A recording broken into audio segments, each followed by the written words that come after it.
last March, but then over the summer I basically started over, and over, I guess since September I've been working on this, and so I have the demo running in Unity.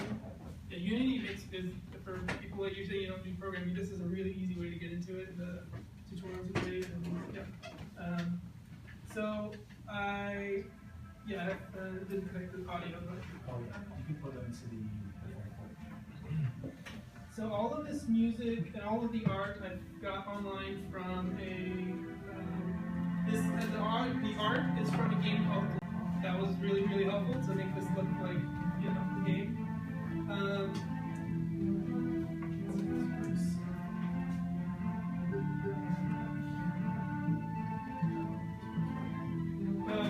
The audio was similar kind of thing. It was sort of like a humble bundle, but for like game music kind of thing. So you paid a little, you got like a piece,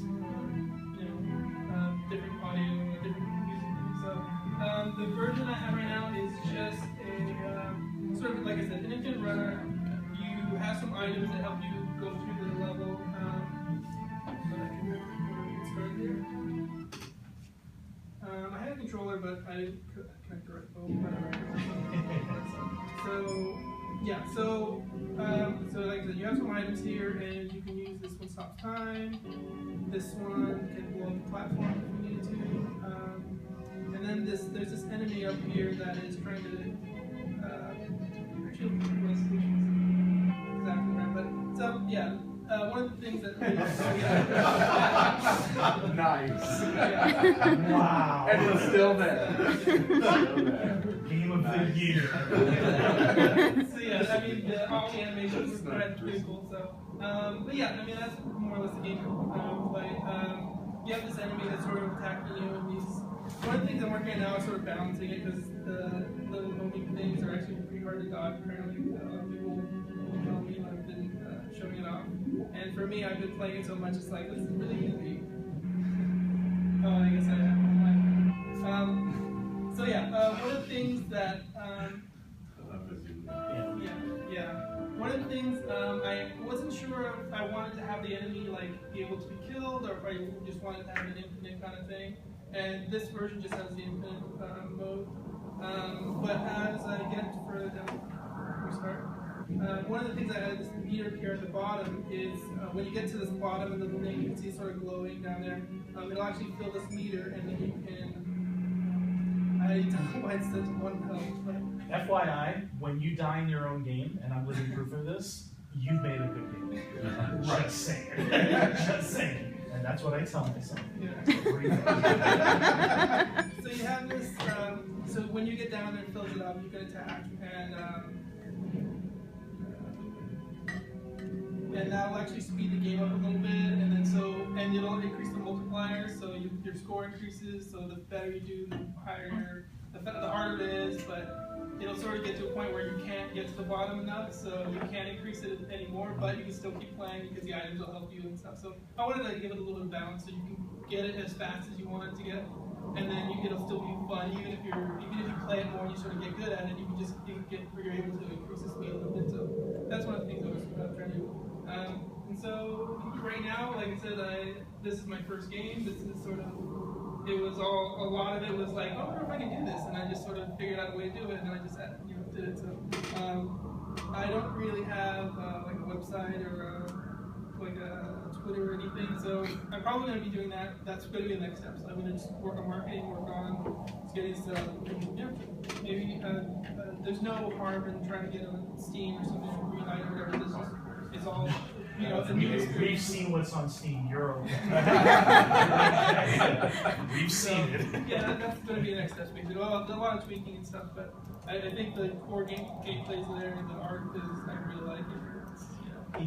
It almost if you didn't tell me it was an infinite like runner or anything like that, I would immediately thought chocolate for half a second.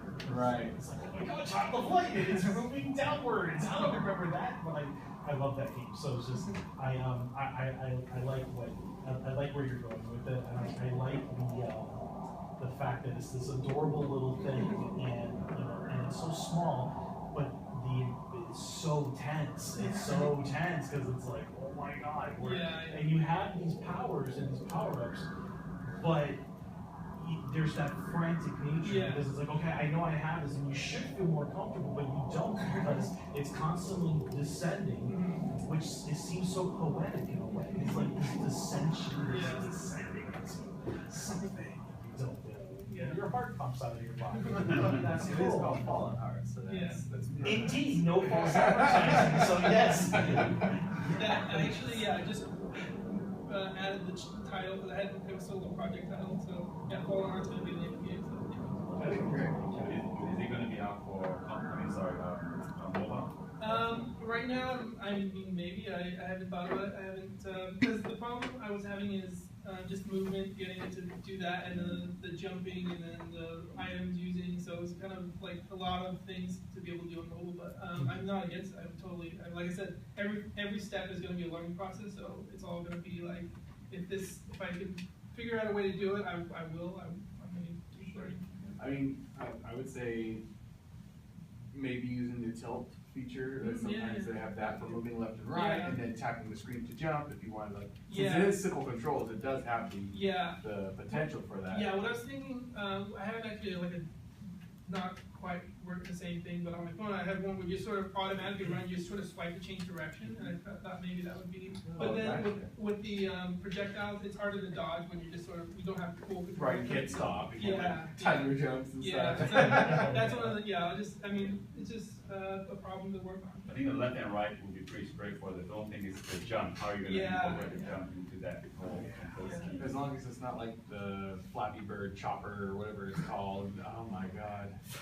What's Flappy Bird? Right. Because that chopper thing, it was like being on ice left and right. You really can't. And if you're gonna, and that's the thing too, that's super important. Like we just joked about that a little bit, but that's super important because like the last thing you need is just this feeling of sliding. I forgot what Nintendo game, way back in the NES days, there was an NES game, I think, not Ice Climber? Even though, okay, it was ice, I get it, but still, like, stop it, you're, like, equipped with stuff. And Super Mario 3 had, like, really ridiculous ice. Oh my god. There was, like, I adore the hell out of that game, but God help me, that ice level. God, anyway. Hell, even the Super Mario 2 with the ice level. Even though it was a water stage with the stupid whales. Anyway, whatever. I digress. Any other questions, guys? That sequence awesome.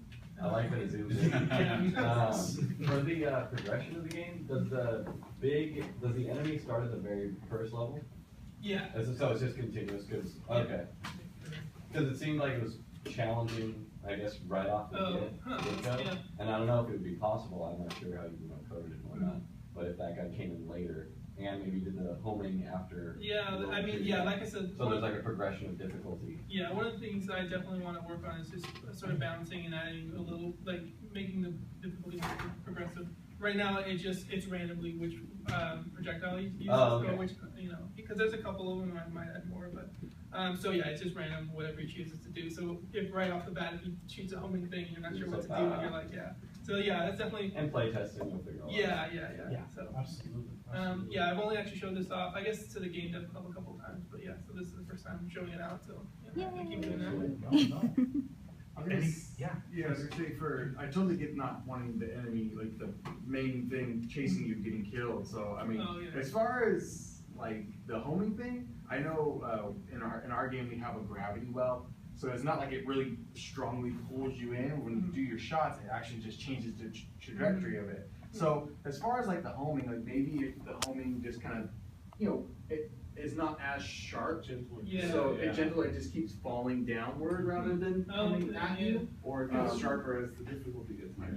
And that might be perfect too when you think of being on the phone and having it for mobile, because now you have more height. You can actually see more as you're going down, so you can plan your move and maybe have some power ups to like invulnerability for a little bit. Or something, so.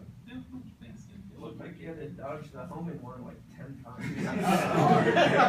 Maybe only once or twice. Yeah. I was thinking that too. I was like, wow, that's hardcore. It's like chasing you down at high speed. I think that increase the increase the difficulty. Start a little bit. Easy. Don't do a Dark Souls 2. Dark Souls 2. You lose all your hit points and your experience if you die in a direct leg at the table of contents. That could be a catch twist though. You can say, hey, I built a Dark Souls 2. Yeah, I didn't finish Dark Souls 2 thing. I didn't like that. Both the enemy at the top and just the ridiculousness of having to dodge. It reminded me of the sun enemy in Super Mario 3 when the levels are Oh my god! What's that sun doing there? I don't know. And then it just like starts to And that damn sun was a prick because it just stayed there and then it started kind of bouncing. And it's like, I don't remember the sun in God, I love you, Dodo, but damn it. Thanks, son. God damn it, son. Anyway, all right. Any last questions we're calling before he's good here, or all right?